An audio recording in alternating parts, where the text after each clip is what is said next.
Selamat datang di channel Pendidikan Al-Bilhaq.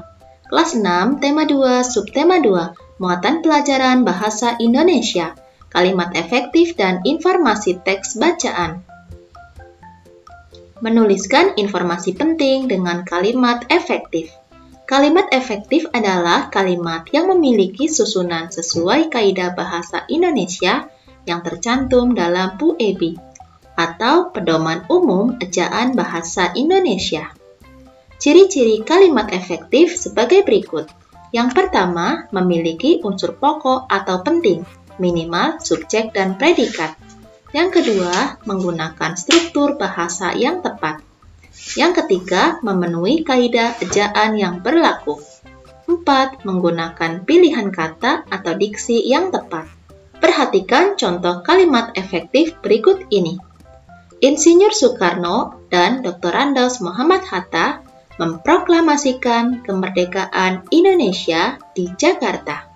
Insinyur Soekarno dan Dr. Andos Muhammad Hatta sebagai subjek memproklamasikan berupa predikat atau kata kerja, kemerdekaan Indonesia sebagai objek, dan di Jakarta merupakan keterangan tempat.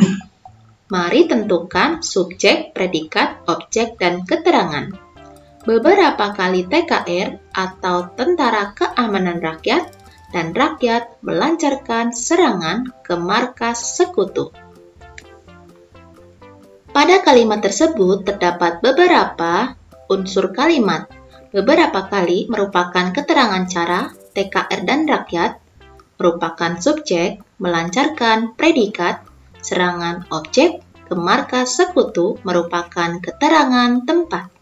Melengkapi peta pikiran menggunakan kalimat efektif. Peta pikiran dapat membuatmu lebih mudah mengingat informasi penting tersebut. Saat membuat peta pikiran akan lebih baik jika kamu menggunakan kalimat efektif. Membuat peta pikiran dari teks sejarah. Langkah-langkah membuat peta pikiran dari teks sejarah sebagai berikut. Bacalah teks dengan cermat. 2. Buatlah kerangka pikiran menggunakan aspek apa, di mana, kapan, siapa, mengapa, dan bagaimana. Yang ketiga, tulislah informasi setiap bagian teks berdasarkan kerangka peta pikiran yang kamu buat. Berikut ini adalah peta pikiran yang terdapat pada buku siswa halaman 45. Yang pertama, kata tanya apa? Menjawab informasi tentang pertempuran yang terjadi di kota Surabaya. Kata tanya mengapa memberikan informasi tentang ultimatum Inggris agar pimpinan dan orang Indonesia yang bersenjata menyerahkan diri. Kata tanya siapa memberikan informasi tentang ultimatum Inggris agar pimpinan dan orang Indonesia yang bersenjata menyerahkan diri. Kata tanya di mana memberikan informasi tentang pertempuran yang ada di kota Surabaya. Kata tanya kapan memberikan informasi tentang terjadinya tanggal pertempuran Surabaya, yaitu 10 November 1945.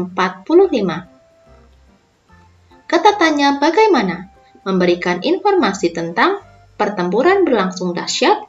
Pasukan Inggris menggempur dari darat, laut, dan udara.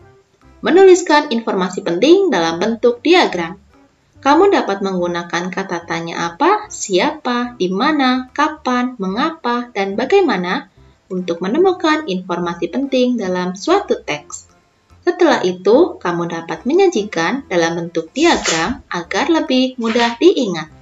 Silahkan kalian tulis pada buku paket siswa halaman 66 tentang peristiwa pertempuran Ambarawa dan laporkan pekerjaan pada gurumu. Terima kasih sudah menyimak video ini. Sampai jumpa lagi. Dadah.